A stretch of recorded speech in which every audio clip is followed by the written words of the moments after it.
Well, thank you all so much for joining us tonight. We are here to discuss a community workshop application number 25CW07 for the vacation of an alley commonly known as Osprey Court. My name is McCara King with the law firm of Icard Merrill. And here tonight I also have Mark Saltana with DSDG Architects. We are here on behalf of the applicant, PFI 721 Development LLC, who is the owner of the properties to the north and south. First off, I'll read into the record the required community workshop statement. The purpose of a community workshop is to bring together a prospective applicant and persons who own property, businesses, or reside in the vicinity to discuss a proposed development. A community workshop is required by the City of Sarasota as a first step in the development review process for certain development applications. Today we are here to discuss a proposed street vacation in an effort to share details of the proposal and solicit comments prior to filing a formal development application. Once a development application is filed, all property owners who receive notice of the community workshop will receive notice of filing as well as notice of subsequent public hearings before the Planning Board and the City Commission. To give you an idea of the agenda here today, we will start off with a discussion on the street vacation process. And then I'll give an overview of the proposed Osprey Court vacation. And finally, we will have a question and answer session. When you're asking a question, we would ask that you identify yourself as well as where you reside if you so choose. And if you have not already, please use the sign-in sheet to provide your contact information. This community workshop is being held prior to the filing of any formal application. The applicant will submit a formal application for review and approval by city staff following this workshop. Once the application has been deemed sufficient, the matter will go through a full public hearing process in front of the Planning Board and the City Commission. And as I noted before, if you received a notice for this community workshop, you will also receive a notice for the public hearings before the Planning Board and the City Commission.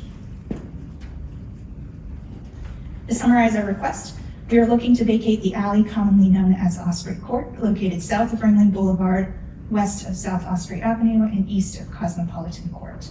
The vacated area encompasses approximately 4,063 square feet, which is 0.09 acres. It is anticipated that the vacated area will be developed as part of a 10-story residential development in concert with surrounding parcels. The applicant intends to utilize the existing curb cuts on Osprey Avenue and eliminate the existing curb cut on Ringling Boulevard. So here is a graphic depiction of Osprey Court as it exists today. As you can note, there is some wear and tear of this road due to the high use of heavy vehicles such as the City of Sarasota trash trucks.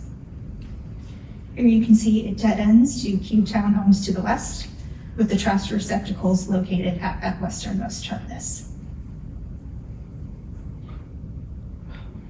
Here you can see Osprey Court outlined in red, and the properties to the north and south outlined in blue are also owned by the applicant and are proposed to be part of the overall new development. Today, Osprey Court provides little to no current benefit to the general public. It is used primarily to service the properties to the north and the south for trash. As you can see, there are those dumpsters located at its western terminus. It dead ends at the development to the west with no through pedestrian or vehicular connection. And I also want to note that there are no sidewalks for pedestrian travel. Some of the benefits of the new development would be a focus on progressive architecture, suburban livability, as well as high standards of quality and sustainability. We are proposing enhanced street sweeps along Ringling Boulevard and South Osprey Avenue. We are proposing to remove the curb cut on Ringling Boulevard, creating more continuity for pedestrians and cyclists along that road, as well as landscaping and widened sidewalks along Ringling and Osprey. As you can see, we also have a basic outline of the first floor plan for a proposed development. This has not yet been filed, and so there are some changes that may be made as we move along the process and work with city staff. But as you can see, there are those widened sidewalks along Ringling and Osprey, as well as a landscaped area. At this point, I am happy to take any questions that you may have. Have you put a dollar value on the additional square footage or cubic footage that can be sold if that alley's vacated? I don't believe that they have. Are you talking specifically about the area of the vacated right of way? Yeah, I think you said 4,000 some odd square feet. Yeah, I don't believe that there has been a number ascribed to that area. I literally just did it, so it could be wildly off. But my basic math said it's something like $30 million if it's condos. And the average selling price downtown right now for condos is $760 a square foot, times 10 stories. So again, obviously that's a range, but that to me is the focal point of the conversation is there's gonna be a 10-story building built there. That's a right. That's gonna be our neighborhood, whether we like it or not. It would be nice to have as good-looking a neighbor as possible, a neighbor that fit as well in terms of setbacks or step-ups, or most importantly, given that we're Laurel Park next door, trees. There's a grand tree on that corner. How much square footage is that taking? What price tag are we putting on that shared environment, and what can we do to save the trees, to maybe resuscitate that brick? We have in Laurel Park, we have a sidewalk strip of brick that we're trying to add back into some of the streets that were asphalted over. It's a project on Oak Street that's been on hold. Those old historic bricks might be of some value to us. Or, that's the kind of thing. Yeah, absolutely. And I know that this developer in particular really has prioritized making sure that this is sort of consistent with the neighborhood as well, and really making it really an asset to the community, especially with regards to walkability. And that is definitely a conversation that we can have with regards to the bricks. There may be a possibility to save some of those and use them to improve that area in Laurel Park as well. Right here's the whole thing, but my question is, who owns the alley? Is it the city or who owns it? So it's currently shown on the plat. Generally, the surrounding property owners own up to the middle until it's vacated. They So own it. has rights over that, is my understanding at this point. How many dwellings are gonna go in there? So like I said, we're still working out some of the details on the administrative site plan. I believe at this time it's contemplated to be around 50 units. It's gonna be like shopping down below and then dwellings above that, or how's it gonna be? I think at this point it's only contemplated to be a residential development. Okay, with no shopping or no shops or anything down below? That's my understanding at this point. However, like I noted before, we haven't filed a formal application and are still working through some of the details on that It's site just plan. the impact of like traffic too, Mhm.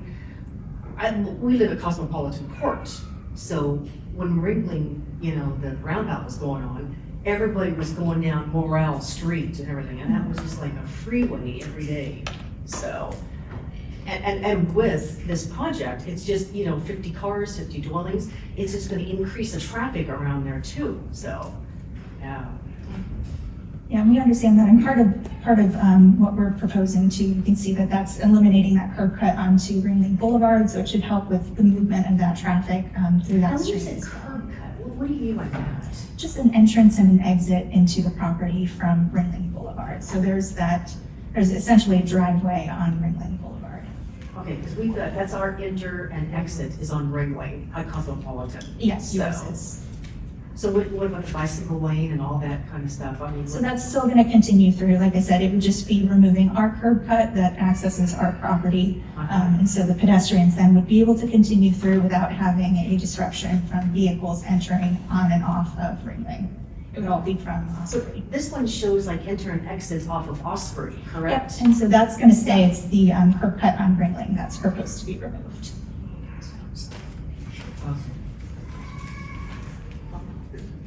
Hi. Around the buildings surrounding the new development, what are the setbacks along Ringling and I guess Cosmopolitan and Osprey currently planned in the site plan, or has the site plan even been completed yet?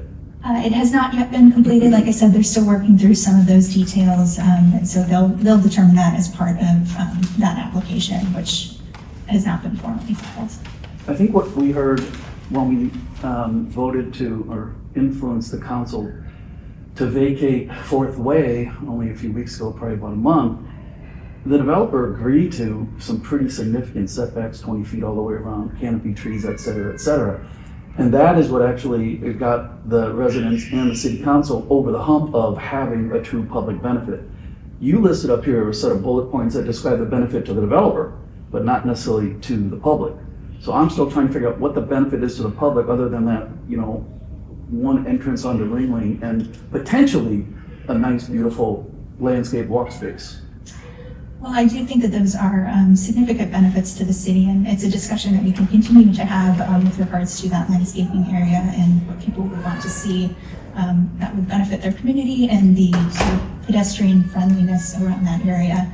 And this developer in particular, like I mentioned before, they are really focused on high quality development as well as sustainability, and so we're looking to incorporate some of those aspects as we move forward. No reason to doubt that, but my suggestion is put that in a site plan so we can see it before we make a decision on the alley vacation. And it's probably difficult to answer, but what's the timeline of something like this? If everything went according to your plans, are you talking a year, 2 years before you would break ground on something like this? Unfortunately, I don't have a good answer for that. There are a lot of different factors when you're working with sort of the design aspect of things, making sure that it complies with all of the city codes and utilities and such, and the engineering side of things. So it really is very dependent upon some of those aspects of the application. So separating the actual building from the street vacation. I know when you contemplate a street vacation, getting back to the gentleman's question, there has to be a public benefit. And wondering, is the only public benefit that is currently being presented right now is the removal of a curb cut for the street vacation? Is there any other public benefit being offered as part of the street vacation? So as I mentioned before, we are really looking to create that enhanced streetscape, and we are, part of the reason why we're having this community workshop is really to facilitate some of that discussion to see what you all would be interested in seeing in this area. And then, of course, moving forward, we can continue to have the discussion on public benefit as it reaches the planning board and the city commission as well. So then following up from that comment, how does the public get back to the developer or your, Icard Merrill with recommendations of what the public would like as public benefit? Because everyone can understand from the development side, having one unified lot is a benefit to them. But that doesn't matter when it comes down to a street vacation. Street vacation is, we're gonna vacate a street, we're gonna give this to the public. So how do you? I did provide my information up here, my contact information, so if you all have any questions or suggestions, please feel free to reach out to me. I know that we have reached out to the Laurel Park community as well and are setting up a meeting with the neighborhood just to solicit some comments and open up that discussion. And so we really are looking forward to hearing from all of you. Have you dealt with the landowner on the south side Yes. of the street? Have they assigned their rights to you? How does that work? Yes, so the applicant currently owns both of the properties to the north and the south of Osprey Court. Okay, so that's going, the Osprey Boulevard is going to be totally absorbed into. Yes, and it would help to really impact the traffic circulation, particularly for that development, to help make it a more sort of continuous loop as well. Are there any other questions? I'll just reinforce one suggestion, and that is take a look closely, because your firm represented the developer for the Cervella. Take a look closely at the process that he used with the residents to get to a good outcome. If I were you, I'd want to follow that same process because it met the need of the council, the planning board, and the neighbors. Absolutely, and we'll continue to work with the neighborhood, like I said. So if you guys are willing, we'd be happy to take any comments that you would have.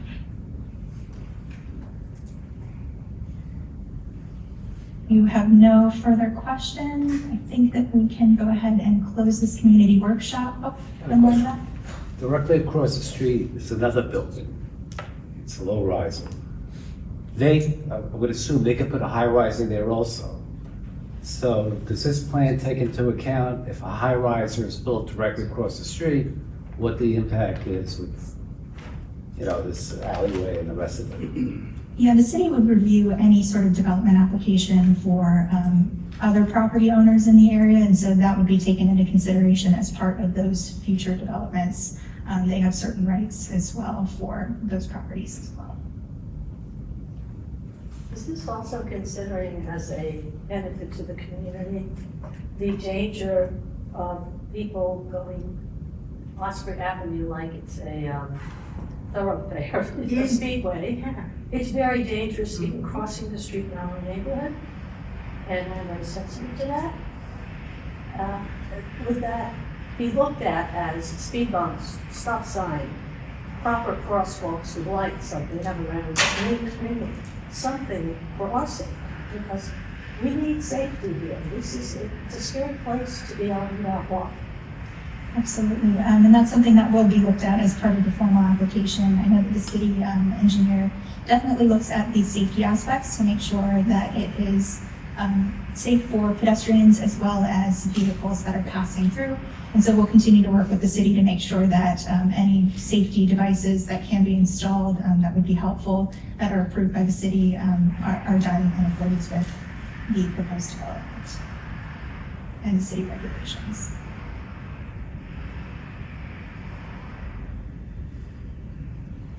All right. And with that, I think I will close the community workshop. Thank you all again for attending. As you can see, my information is listed up on the screen, and you can also follow up with me, and I can write that down for you. Thank you.